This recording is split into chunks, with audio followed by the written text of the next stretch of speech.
Vaccine hesitancy refers to a delay in acceptance or refusal of vaccines despite availability of the vaccination service.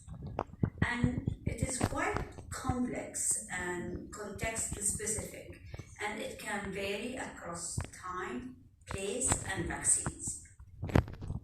So you will see this continuum like 2 times actually in my presentation. So this is the vaccine hesitancy continuum, or vaccine hesitancy confidence, you can say.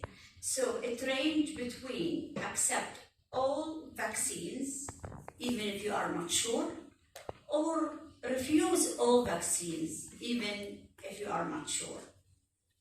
And it can vary between, beside accepting all vaccine, to refuse. In between, you will see people who delay some vaccine, accept some vaccine, refuse some vaccine, will decide later on about different vaccines. So it really varies between those two spectrum. WHO in 2019, they named the vaccine hesitancy as one of the top 10 threats to global health. The vaccination campaign in Afghanistan to collect DNA samples in order to identify family members of Osama bin Laden. So you can see why people cannot trust the healthcare system in general and vaccination. And misinformation. This booster, actually it is from 1950s when polio vaccine started. Look at the title, fake polio vaccine may kill your child. So this is a long time ago, and we still see the same boosters about different vaccines. Here's the anti-vaccines boosters in London in 2007 against MMR. And I think all of you know the Wakefield paper and MMR hesitancy. So in 1998, he published a paper claiming a link between MMR, vaccine, and autism. Unfortunately, although this study is the most successful public health intervention, it saves around 2 to 3 million lives every year. But now we start to see a significant increase in hesitancy. Different parts of the world might have different vaccination hesitancy, but it's growing worldwide. So it can impact the herd immunity. It will increase the disease incidence, especially vaccine preventable disease, economic cost, strain on the healthcare system, and of course it will increase the mortality and morbidity, not only for vaccine preventable disease, but it will impact all other diseases, because the hospitals will be full of cases of vaccine preventable disease. So there will be no beds for those with heart attack or stroke or car accidents. If we look at the coverage, when you want to assess the hesitancy, you need to look at the coverage and the exemption rate. So in US, the latest one, 21-22, the coverage rate around 93%. The year before, for MMR and DTaP, polio and varicella, the year before it was 94. And in 2019-20 was 95. So it's slowly going down. So you might feel that coverage of 93% is really good, but actually that makes at least 250 kg when it comes to vaccine benefits, and 77.6% hesitant with the new vaccine. Of course, it was COVID vaccine. Now, when vaccination rate drop, outbreak epidemics will occur. We've seen it multiple times in different parts of the world. Measles outbreak, pertussis outbreaks, and diphtheria outbreaks.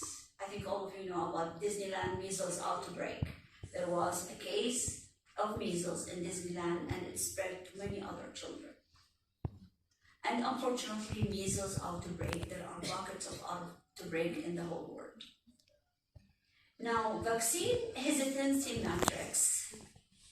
there are different metrics. So contextual influence, so that's the media, politics, culture, religion, geographic barriers, perception of the pharmaceutical industry, and many others.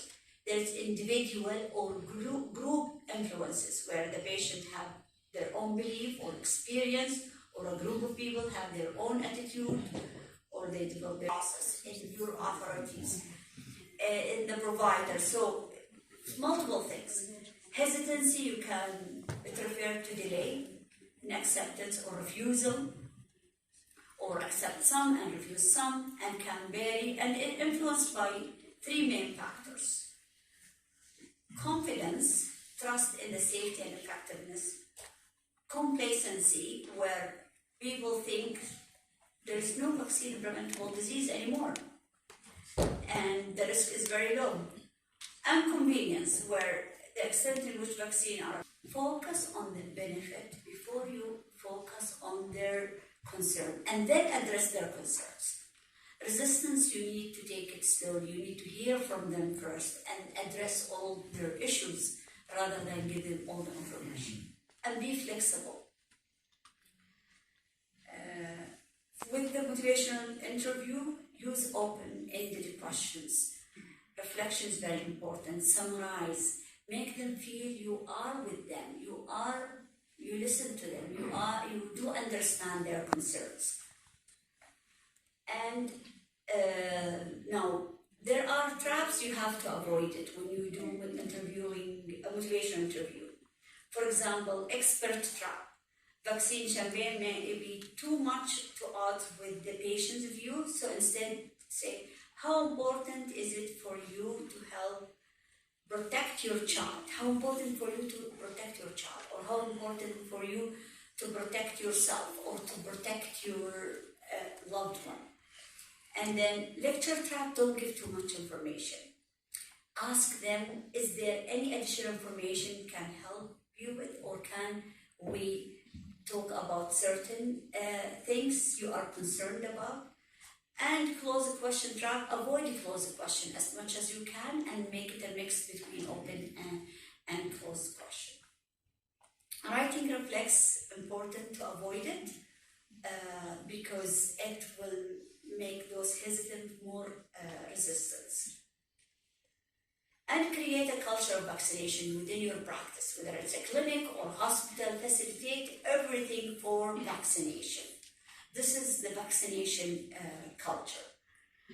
And develop evidence-based material. This is very important.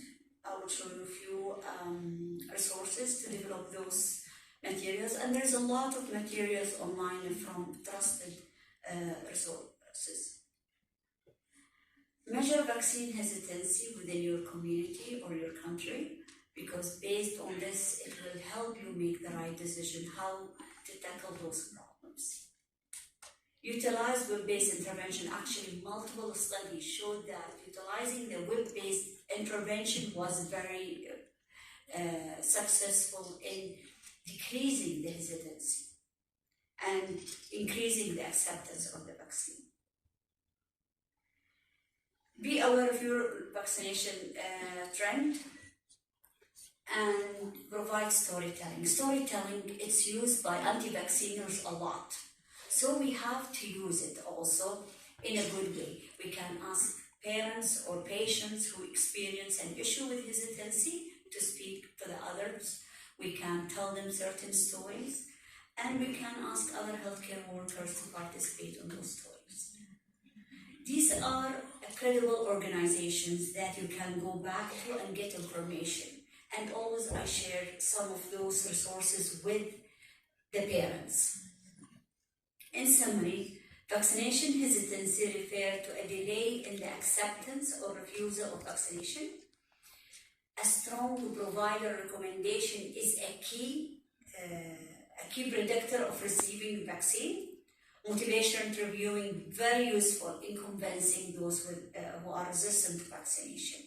And unfortunately, lately I've noticed I have seen good number of referrals because of vaccine hesitancy or refusal.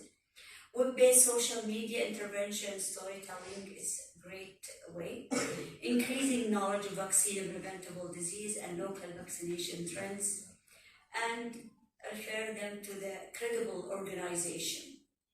I'll tell you two stories. So lately I've seen a mother who did not vaccinate her 18-month-old child at all. Initially, when I asked her why, can you tell me what her, she said, oh, I'm not against the vaccines, my child being sick, and that's why. And when I look at the record, actually I reviewed the record before she entered, there was no significant illness, it's just common cold or something similar. When we start to discuss, she decided to postpone all the vaccination. She's not against the vaccine, that's what she said. Because someone within her families developed autism, and all of them thought it's because of MMR and maybe other vaccines. So we started slowly. Now the child is 3 years old and fully vaccinated, but I didn't start with MMR. I start with the other vaccine till she become convinced, and now even she's getting the extra vaccines like influenza and vaccine that is needed for travel. Another story is